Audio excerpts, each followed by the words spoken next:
Ago in the daily financial news, I let you know that we lost a good guy, somebody who was doing it the right way, Mr. Mark Ferguson, aka Invest for More.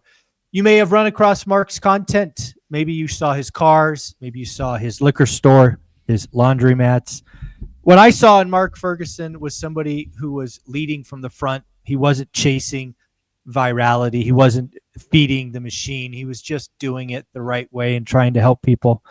I sent out that note and I heard back from Coach Carson, Chad. He knew him. He spent time with him at BBCon. So I thought we should do a show dedicated to Mark. As you know, it's just always a wake up call when it comes on so sudden, unexpected. Chad, love to hear your experience, what your thoughts are as we sit here a week or so later with this Yeah. tragic news. Yeah. I mean, the first news I heard was your show, your daily financial news. So that was Oh, a big wow. shocker to me. And, I think it's a wake up call. Just if somebody around your age who's hustling, who's working hard, who's out there a lot, puts himself out there, shares a lot, and just one day it happens. It's just sort of a personal wake up call for me, and sort of a lot of that stuff we talk about of just appreciating the reason you're doing this and your family, your friends, your health. Like, why are we making all this money? Like, it's to live your life, and there's nothing guaranteed. So there's a kind of philosophical part of me that's this is really a wake up call. But too, I like to reflect on Mark and what I feel like from an investor and also a content creator. In many ways, he's a very different investor than I am. Like, I feel like he and I had a little back and forth online a couple times about I would talk about paying off debt. I would talk about finding enough, and he was like, "Screw that, man! Like, let's like I want to 1,000 units. I want to." And so we had some like, philosophical fun back and Yeah. forth on strategy, but the thing that I think that shows that within real estate investing, there's a lot of different approaches. Like I think you and I both, we're never trying to tell people this is the way you got to do it. Some people resonate with one approach, some people resonate with another. He liked fancy cars, he liked fast cars, but the commonality, I think, from a content creator and a real estate investor was he was very much a craftsperson of the game of real estate investing.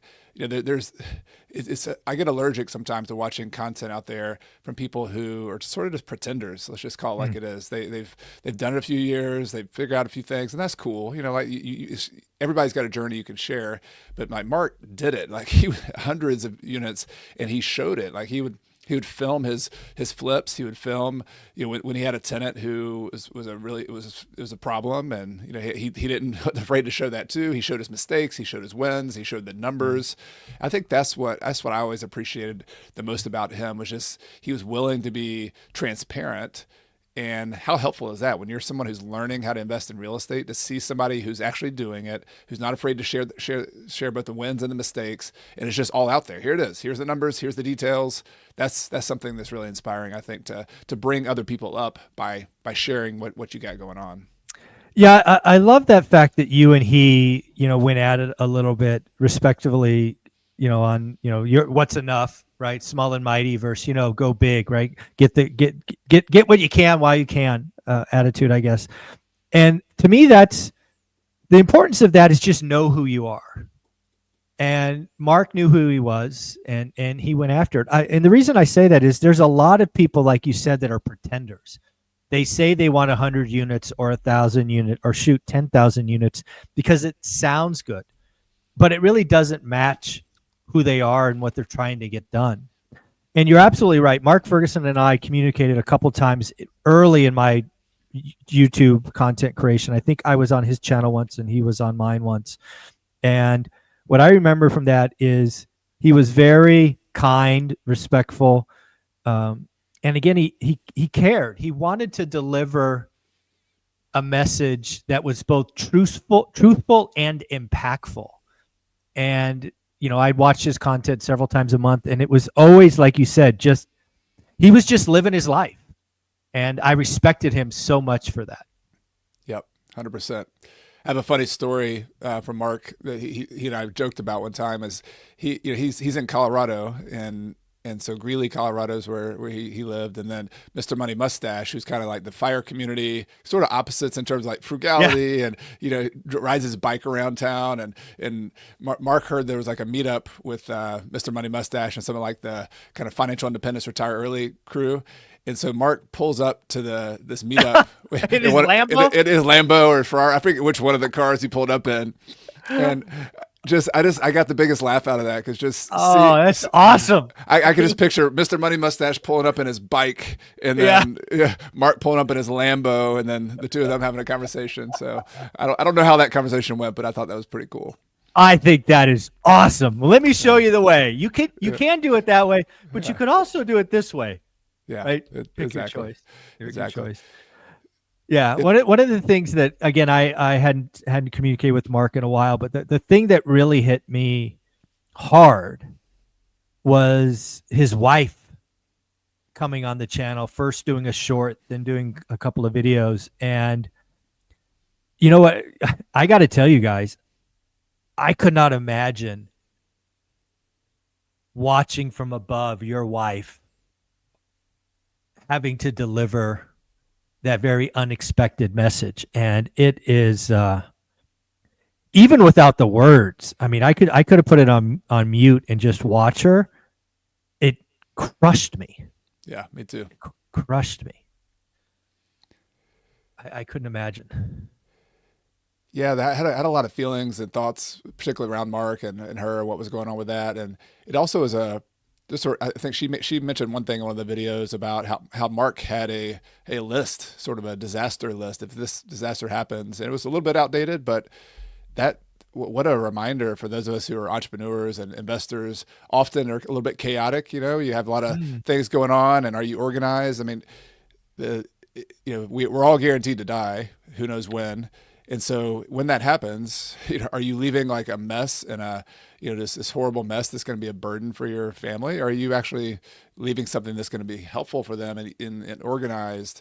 That's something I'm going to go back and update just because of the awareness of that. I've done that in the past as well, but yeah, it's something to think about. We're not the one when we're gone. We're not the ones dealing with all that. It's the people who are with us. I think that's a great catch. I missed that part. I think having, that disaster list, just in case, break glass in case of emergency is important, right? Because again, we have, lots of assets. The assets come in lots of forms, different payments and that, and, frankly have, stuff that if you don't tell them where it is and how to go get it, it's going to just sit there and be lost. So I think that's really cool. Even I remember John Schaub, a mentor of mine, he used to talk about this. Saying you should just have like a list. Like if you need to sell something, sell this one first, then this one second. Oh, good idea. Never sell this one because this is like nobody but you knows that. Like you have these little intuitive knowledge of your properties, of what's what. I was just thinking about it though. Like it's kind of cumbersome to think about putting that together. It took me like when I first did it. It took me like a year and a half to actually. It's just like it's hard to think about. It's hard to do. But with technology now, you could just do a Zoom call with yourself and record it, or just record a video, and you could use like a script from GPT or something saying, "Hey, ask me a bunch of questions that I should talk about on this video that would help clarify to my loved ones if something happened to me." It just knocked the thing out. Like it's just the first draft, right? And just that's what I'm going to do. I'm going to do like a 30-minute, 60-minute saying here's just a bunch of random thoughts. Hope you never have to watch this, but here it is. Exactly. I hope you never ever see this. Yes. Yeah. But anyway, it's these kind of, it's like insurance and other things that nobody really wants to do or talk about. But with Mark gone now, it's a wake up call on many levels. But that's one that all of us should think about. Yeah. The other thing I'm comforted by is that Mark had built a community. He had taken the time to create content. So Mark will always be with us, right? His content on YouTube's not going anywhere. His stories, his books, all of that. His kids, we'll be able to watch him years from now, when they're older, maybe when they're 20 or 30, they'll be able to go back and say, that was my dad. And you really do get to know Mark in his videos. He's not a scripted actor, right? He's a real guy, a real father, a real dad, a real guy doing guy stuff, and I have some comfort in that, and Yeah. that's important to me because again, when I pushed play or record on that first video 7 years ago, that was always the goal, is to try to create something that outlives me by 50 years. And I don't know that Mark had that same goal, but I think he's successfully done it, again, with the books and the channel, and just being authentic. I think he crushed it. He crushed it 100%, and that's what, if any of his family does watch this, it's Mark was at the top of the heap in terms of content creators in my mind. I mean, Oh, he was no doubt. prolific. I mean, he self-published a bunch of books that I remember looking at some of his books compared to like some of the bigger pockets books at the same time. They were hand in hand, Yeah. selling really well, top sellers on Amazon. To his credit, and then his videos and his YouTube channel. But the thing that he was always impressive to me about that side of his legacy was that he just got it done. Like, he didn't worry about Yeah. like typos and grammar, and I mean, he was good. It was good enough, but he got the thing out there, and Yeah. that's a. I think that's a lesson for real estate investing. I think that's a lesson for content creators. Like, nobody's expecting you to be perfect. Like this, do a draft. Do for version 1. You can do version 2 a little bit better, and version 3 a little bit better. I respect that, and I like, and his body of work is just super impressive. It's going to outlive him. The legacy of all the people who've been affected by him, who Oh learned from yeah. him. To me, a teacher, I have a calling, I think, to be a teacher. You do too. Like, teaching is the ultimate legacy, because the impact is like a ripple. It keeps going on and on and on. And Yeah. Mark was a teacher who made a big impact on people. Yeah, and again, the beauty of the platforms we have today is those teachings will keep going. The stuff that Mark taught, the stuff that Mark showed, will be relevant in several decades, right? The price points and the numbers may change with inflation and the like, but the rawness of his videos. And then the last thing I always respected about Mark is, the game that we play of social media, you can either come at it from fear and doom, which allows you to grow fast, get clicks. He never did that, right? He never went. He was always authentic to himself. He was always motivational. Yes, he showed the crazy stories and all of that, but he wasn't one of these guys that went doom and try to do that, or a crash bro, whatever you want to call him. Because he's actually doing it. Exactly. Yeah. If you're in, I mean, maybe there are some crash bros who are doing it that I need to know about, but if you're actually in their arena fighting the lions and the tigers and actually doing the thing, yes, yeah, of course you want to know if a tiger is coming at you, but like, the question is, how do I dodge the tiger? How do I benefit from it? How do I use this as an opportunity when the market changes, and not just run for the hills and scare everybody into doing nothing like that? That's a totally different. And Mark was he was just an implementer. He was a doer, an entrepreneur. He was a doer. Yeah, he was. Yeah, doer, entrepreneur. I think those make him up well. Again, you got to spend some time with him at BPCon. How was that? Was he a celebrity, and just how was the time with him at BPCon?